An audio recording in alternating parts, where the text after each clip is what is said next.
Hello everyone, welcome back to my channel.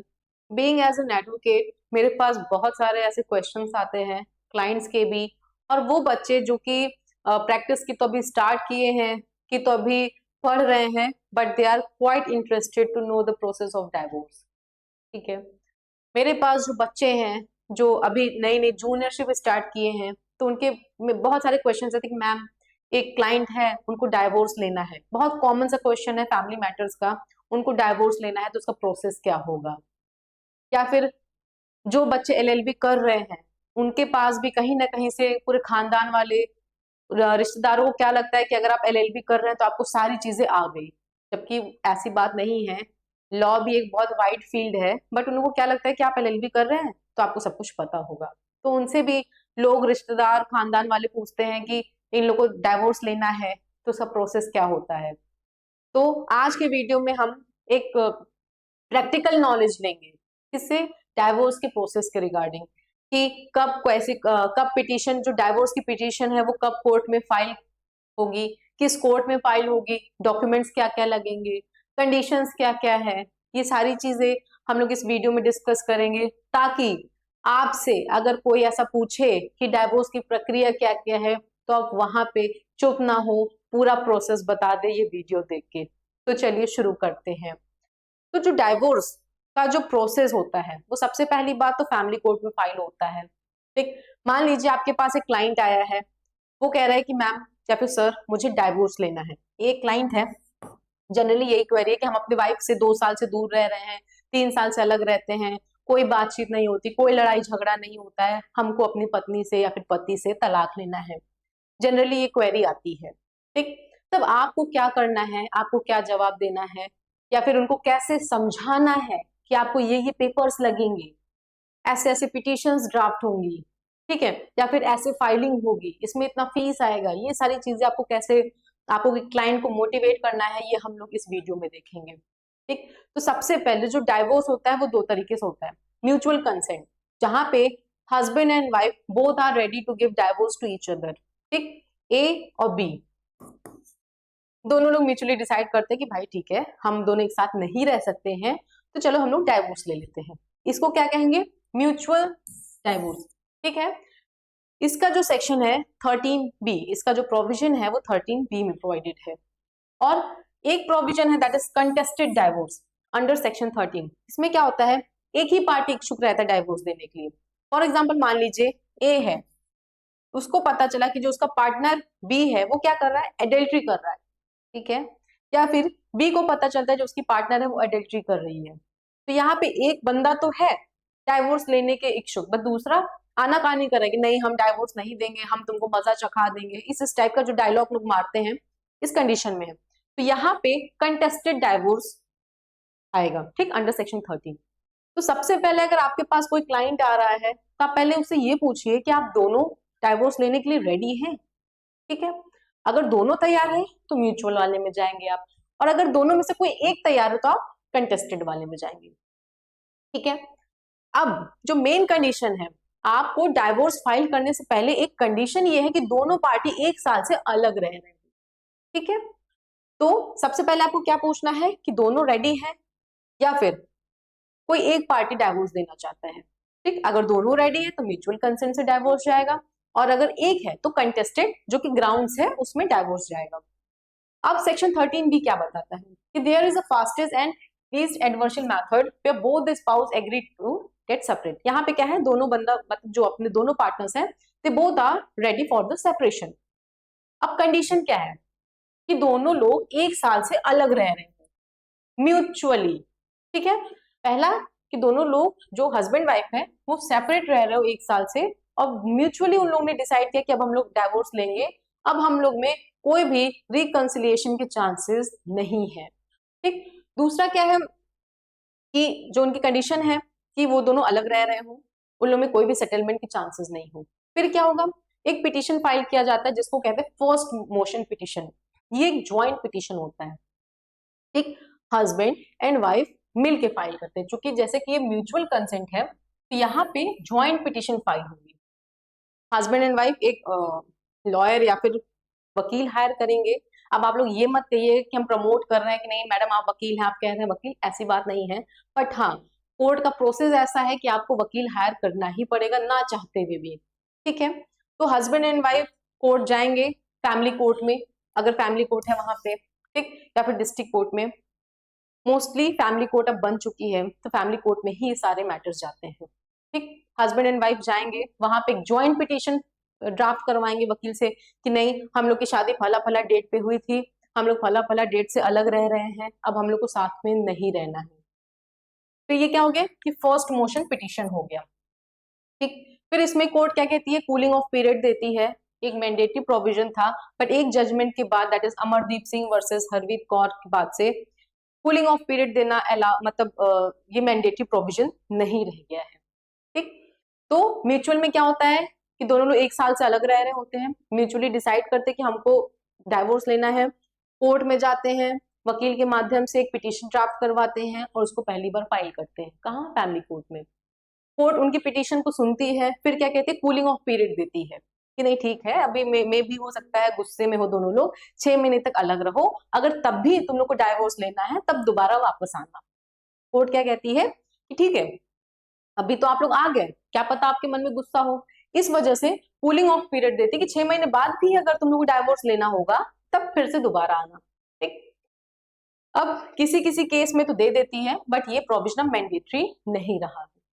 फिर क्या होता है, 6 महीने बीत जाते हैं, दोनों को नहीं रहना है, दोनों की कोई भी इंटेंशंस नहीं चेंज हुआ, तब क्या होता है, सेकेंड मोशन, कि 6 महीने बाद भी जब कोर्ट को लगता है कि अब इन लोग में भाई चांसेस नहीं है साथ में रहने का, अब ये लोग म्यूचुअली साथ नहीं रह सकते हैं, तब क्या होती है, डाइवोर्स की डिक्री पास कर दी जाती है। तो अगर अब कोई भी बच्चा जो एलएलबी कर रहा हो या फिर जिसने प्रैक्टिस स्टार्ट किया है, उनसे कोई भी आके क्वेरी करेगा कि डाइवोर्स का प्रोसेस क्या है, तो इस वीडियो के बाद आपको क्लियर हो जाएगा कि आखिरकार डाइवोर्स का प्रोसेस क्या होता है, उसमें कितना टाइम लगता है, डॉक्यूमेंट्स क्या क्या लगेंगे, तो अब आप ब्लैंक नहीं रहेंगे। तो हम लोग ने क्या देख लिया, म्यूचुअल कंसेंट से डाइवोर्स देख लिया कि दोनों पार्टी मिलकर एक ज्वाइंट पिटिशन फाइल करेंगे, वो ड्राफ्ट करवाएंगे, उसको फाइल करेंगे।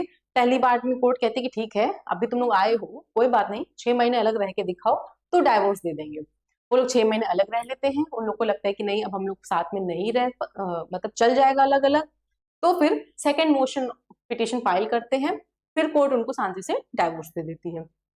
लेकिन लोचा कहाँ शुरू होता है, कहानी शुरू होती है कंटेस्टेड डाइवोर्स में, कि नहीं ये हमको मारे हैं, ये हमको गरियाए हैं, या फिर ये ऐसे किए हैं, ये अडल्ट्री कर रहे हैं, मतलब जो एलिगेशंस है, जहाँ एक पार्टी दूसरे पार्टी पे क्या करती है, एलिगेशंस लगाती है कि हमको ऐसे किए हैं, वो ऐसे किए हैं, हमको इनसे तलाक चाहिए।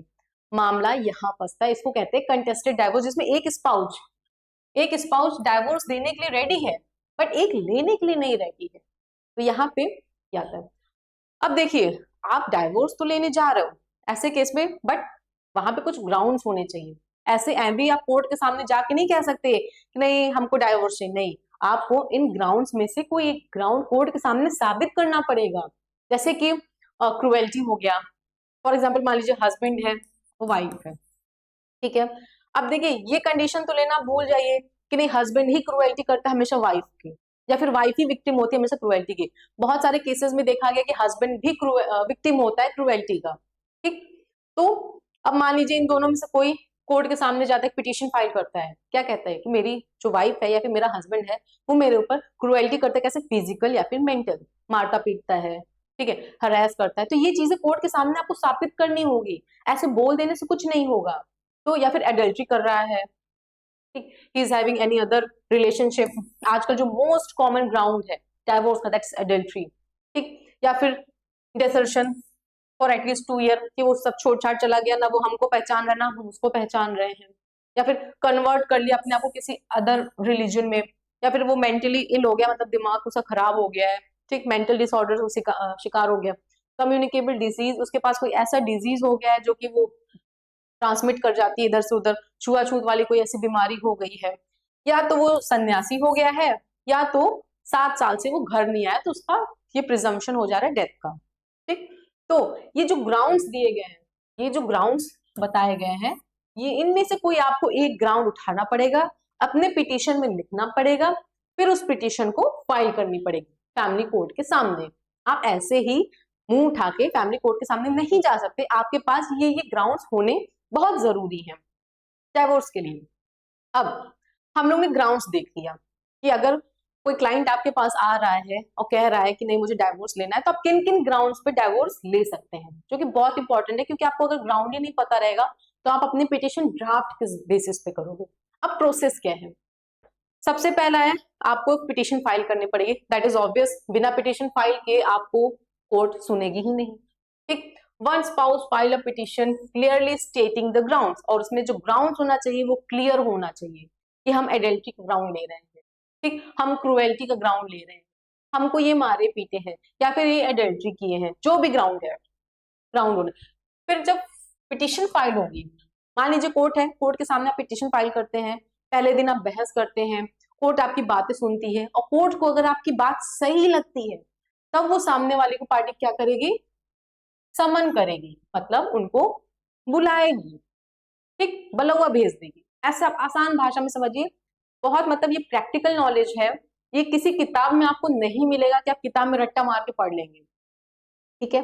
पहले क्या होगा, पिटिशन फाइल होगा, दूसरा क्या होगा, उसमें समन भेजा जाएगा कि ठीक है बेटा, तुम्हारी पत्नी या फिर तुम्हारा जो पति है वो कोर्ट में आया है, तुमसे तलाक लेना चाह रहा है, तुम्हारा क्या इसमें कहना है। सिंपल सी बात, बहुत ही आसान भाषा में समझिए। तो court send a notice to the other spouse to appear, ठीक। अब उनको कहती है कि आपको एक समन भेजती है, समन क्या होता है, एक लेटर के फॉर्म में रहता है, उसमें सारा केस नंबर लिखा रहता है, डिटेल्स लिखा रहता है, डेट लिखा रहता है कि आपको इस केस नंबर में आपको प्रतिवादी बनाया गया है, आप इसमें रिस्पोंडेंट है, आपको इतने डेट पे इस कोर्ट के सामने यहाँ पे हाजिर होना है। अब आएगा रिस्पॉन्स। अब उन्होंने नोटिस तो भेज दिया, अब यहीं पे काम खत्म नहीं होता है, अब कोर्ट उनके रिस्पॉन्स का भी वेट करेगी कि ठीक है, इन्होंने अपने पिटीशन में एलिगेशन लगाया, फॉर एग्जांपल ए ने अपने पिटीशन में एलिगेशन लगाया है बी के खिलाफ क्रुएल्टी का, कि ये हमको मारते पीटते हैं, ठीक। बी को क्या, बी के पास क्या, कोर्ट क्या कहती है, नोटिस भेजती है कि बेटा तुम्हारे खिलाफ ये एलिगेशन लगा है, तुम्हारा क्या कहना है। अब बी क्या फाइल करेगा, रिप्लाई फाइल करेगा, ठीक। The other spouse files a reply either accepting और कंटेस्टिंग द एलिगेशन। तो एक्सेप्ट तो जनरली कोई नहीं करता है, ठीक, ये पॉइंट तो आप भूल ही जाओ, आइदर एक्सेप्टिंग वाला, ठीक। एक्सेप्ट को जनरली लोग मना ही कर देते हैं, जिसको हम लोग WS के नाम से भी जानते हैं, जो बच्चे प्रैक्टिस कर रहे होंगे उनसे कहा जाता है WS फाइल हुआ कि नहीं हुआ, हिंदी में इसको जवाब दावा कहते हैं, ठीक है। तो एक रिप्लाई फाइल होता है जिसमें कहते हैं कि नहीं, पैरा 1 में जो बातें लिखी है वो गलत है, हम इनको मारते पीटते नहीं, हम इनको अच्छे से रखते हैं, हमारे इनके बीच में कोई लड़ाई नहीं है, ऐसे ऐसे करके एक रिटन स्टेटमेंट WS जवाब दावा या फिर रिप्लाई फाइल किया जाता है, किसके किसकी तरफ से, रिस्पोंडेंट की तरफ से। पिटिशनर ने क्या एलिगेशन लगाया है, ठीक, कोर्ट ने समन भेजा है, अब रिस्पोंडेंट क्या करेगा, रिप्लाई फाइल करेगा। अब देखो, रिप्लाई फाइल करने में रिस्पोंडेंट भी कोर्ट के सामने तो आएगा, ऐसा तो है नहीं कि बाहर ही बाहर रिप्लाई फाइल हो जाएगा। अब कोर्ट क्या कहती है, जब दोनों लोग एक बार सामने आ ही गए हो तो एक बार बैठ के बातचीत हो जाए, दैट इज मीडिएशन। अब देखो, मीडिएशन का मेन मोटिव क्या होता है, कोर्ट ये देखती है कि क्या यहाँ पे 1% चांसेस हैं कि दोनों की शादी ना टूटे, क्योंकि कोर्ट का भी यही पूरा मोटिव रहता है कि शादी बच जाए दोनों की। इसलिए यहाँ पे मीडिएशन की मतलब ट्रायल शुरू होने से पहले क्या इनके पास चांसेस हैं कि ये लोग अलग ना हो, या फिर डाइवोर्स की कंडीशन जो भी है वो खत्म हो जाए, दोनों लोग अच्छे से रहने लगे, मतलब एक अटेम्प्ट, लास्ट अटेम्प्ट कोर्ट करती है, सो पहले ही नहीं डाइवोर्स दे देगी, एक बार मीडिएशन भेजेगी ही भेजेगी। और इसका मोटिव भी यही होता है कि अगर 1% चांसेस भी हैं दोनों पार्टी की जो साथ में रहेंगे या फिर सेटलमेंट के चांसेस हैं, तो दोनों अपने डिस्प्यूट को मतलब गिला शिकवा भुला के दोनों लोग साथ में रह सके, ठीक। अब मीडिएशन में गया, मान लो दोनों में बात नहीं बनी, अभी भी बात डाइवोर्स पे ही अटका है कि नहीं हमको डाइवोर्स ही लेना है, हमको अलग ही रहना है, हमको साथ में नहीं रहना है, तब बात आती किस पे, एविडेंस पे और ट्रायल पे, जहां पे दोनों साइड के वकील रहते हैं, वो एक दूसरे को एग्जामिनेशन करते हैं, क्रॉस एग्जामिनेशन करते हैं, विटनेसेस आते हैं, एविडेंसेस दिया जाता है। फॉर एग्जांपल जो पिटिशनर है, ठीक, वो एविडेंस देगी कि नहीं, अगर उसने क्रूएल्टी का ग्राउंड लिया है तो वो फोटोज देगी, वीडियोग्राफ्स देगी कि नहीं देखिए हमको ऐसे ऐसे ये फोटोज है, ये मेडिकल रिपोर्ट है मेरी, हमको यहाँ चोट लगी थी, हमको इस डेट पे मारे थे। या फिर एडल्ट्री का अगर ग्राउंड है तो पिक्चर्स दिखाएगी कि ये इनके साथ चैट्स दिखाएगी, व्हाट्सएप चैट्स दिखाएगी, और या फिर इंस्टाग्राम चैट दिखाएगी, ये इनके चैट्स है, इस वजह से हम इनको एडल्ट्री का ग्राउंड ले रहे हैं। तो एविडेंसेस दिए जाएंगे।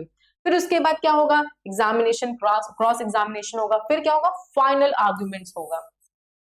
ठीक है, ये हो गया। पहले क्या होगी, पहले जो पिटिशनर है वो अपने पार्ट रखेंगे, अपने एविडेंसेस देंगे। फिर क्या होगा, जो रिस्पोंडेंट है वो अपना एविडेंस रखेगा, WS फाइल कर नहीं हम नहीं मारते, तो उसका एग्जामिनेशन होगा, क्रॉस एग्जामिनेशन होगा। फिर इसके बाद क्या होगा, फाइनल आर्ग्यूमेंट होगा।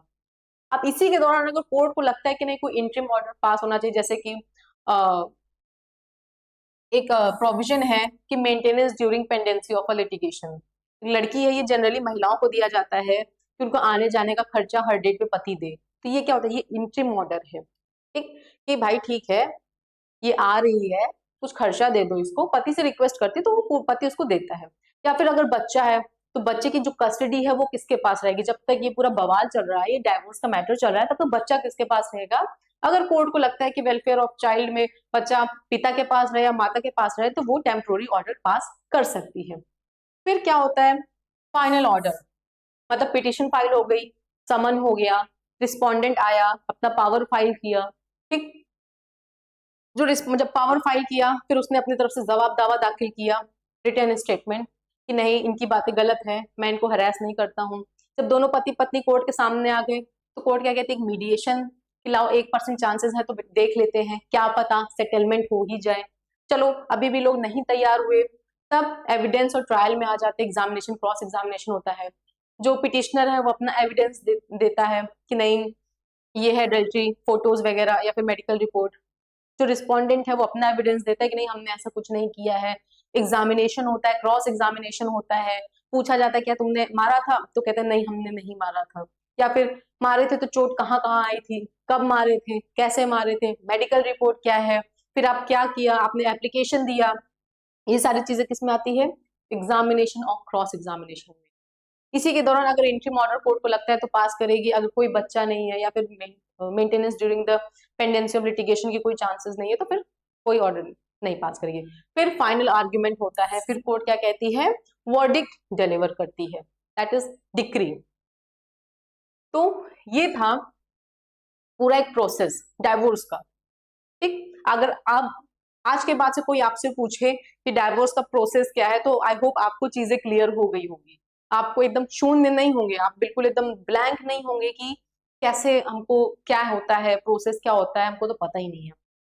अब डाइवोर्स का जो प्रोसीजर है वो हम लोग ने पढ़ लिया है। अब ये देखना है कि जो डाइवोर्स है वो फाइल कहाँ किया जाएगा। ठीक, अब जुरिस्डिक्शन की बात होती है, क्योंकि जुरिस्डिक्शन पे भी बहुत क्वेश्चन आते हैं, बच्चे बहुत कंफ्यूज होते हैं, इनकी शादी वहां हुई थी, पति पत्नी वहां रहे हैं, तो पिटिशन कहाँ फाइल होगी। तो देखिए जहां पे कि तो शादी हुई है, सबसे पहले तो आप ये जानिए जो पिटिशन है वो फैमिली कोर्ट में फाइल होगी। अब किस डिस्ट्रिक्ट के फैमिली कोर्ट में, मान लीजिए मैरिज कहाँ परफॉर्म हुआ है, लखनऊ में। ठीक, दोनों ए और बी की जो शादी, फॉर एग्जाम्पल ए और बी की जो शादी हुई है वो लखनऊ में हुआ है। अब द रिस्पोंडेंट करेंटली रिसाइड, ठीक, शादी कहाँ हुई है, लखनऊ में हुई है, लेकिन ये दोनों कहाँ रह रहे हैं, कानपुर में। ठीक, ये दोनों कहाँ रह रहे हैं, कानपुर में, लेकिन झगड़ा होने के बाद वाइफ कहाँ चली गई, बाराबंकी में रहने। अब ये देखिए ऐसे ही होता है, आधार कार्ड में एड्रेस अलग अलग रहता है तो बच्चे कंफ्यूज होते हैं। शादी कहाँ हुई, लखनऊ में, लखनऊ के बाद दोनों कहाँ चले गए रहने, कानपुर चले गए। झगड़ा होने के बाद वाइफ कहाँ चली गई रहने, बाराबंकी चली गई रहने। ठीक, अब सवाल ये उठता है कि ये जो पिटीशन है, ये मुकदमा है, इसको दाखिल कहाँ करें। तो आप इन तीनों में से कहीं भी दाखिल कर सकते हैं, या तो जहां पे शादी हुई है वहां के कोर्ट में दाखिल कर सकते हैं, या तो जहां पे दोनों पार्टी रह रहे होते हैं, या फिर लास्टली साथ में रहे होते हैं, कानपुर में वहां भी दाखिल कर सकते हैं, या तो जहां पे झगड़ा होने के बाद वाइफ दैट इज बाराबंकी चली गई, आप बाराबंकी में भी डाइवोर्स का पिटीशन जो है वो फाइल कर सकते हैं। अब मान लीजिए अगर डिक्री हो गया, उसका अपील है, तो आप अपील भी कर सकते हैं विद इन 90 डेज। ठीक, अब जो मेन क्वेश्चन आता है कि जब डाइवोर्स की पिटीशन फाइल करते हैं तो उसमें डॉक्यूमेंट्स क्या क्या लगेंगे, ठीक है। बहुत लोग पूछते हैं कि मैडम कागज क्या क्या लगेगा। तो सबसे पहले आपको आधार कार्ड लगेगा, फोटोज लगेगी, शादी का आपको प्रूफ देना पड़ेगा, शादी के कार्ड लगेंगे। ये सारे जो पेपर्स हैं वो सब लगते ही लगते हैं। इसके बिना कोई भी डाइवोर्स का पिटीशन है वो फाइल नहीं होता है। तो आई होप आपको ये सारी चीजें क्लियर हो गई हो। जो बच्चे की तो अभी नए नए इंटर्न्स हैं या फिर जो एलएलबी कर रहे हो, तो आपको ये सारी चीजें क्लियर हो गई होगी कि जो पिटीशन है, जो डाइवोर्स का मैटर अगर आपके पास आएगा, तो सबसे पहले आपको क्या पूछना है कि आप दोनों लोग डाइवोर्स एक दूसरे को देने के लिए रेडी हैं या नहीं। ठीक, अगर दोनों तैयार हैं तो म्यूचुअल डाइवोर्स, अगर दोनों में से कोई एक तैयार है तो contested divorce on the grounds provided, जो हम लोग ने अभी पढ़ा है।